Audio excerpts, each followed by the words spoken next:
মাঝে মাঝে বিজয় ভাই কি সুন্দর জাল কেমন দিয়ে মাছ খায় তো পারবাম না। আমাদের বিজয় ভাই অনেকগুলা মাছ ধরেছে, এখন সে একা মাছটি তুলতে পারতেছে না, তার দুজনে মাছটি তুলবে। বিজয় ভাই তুই কোথায় আছে? মেলা মাছ উঠছি, মাছটি আমরা টানছি, মাছটি উঠছে। তুই ইন্দা মাছের জায়গা হিন্দে ওটি দাও আমি পাতা মাইছি সবুজে পাইবো সবুজে ফোন দাই না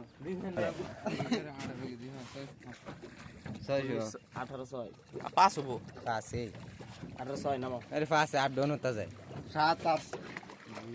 আসসালামু আলাইকুম। ডুবাইল বিল কালচার পয়েন্ট 2 তেলাপিয়ার বোনা স্যাম্পলিং করা হচ্ছে।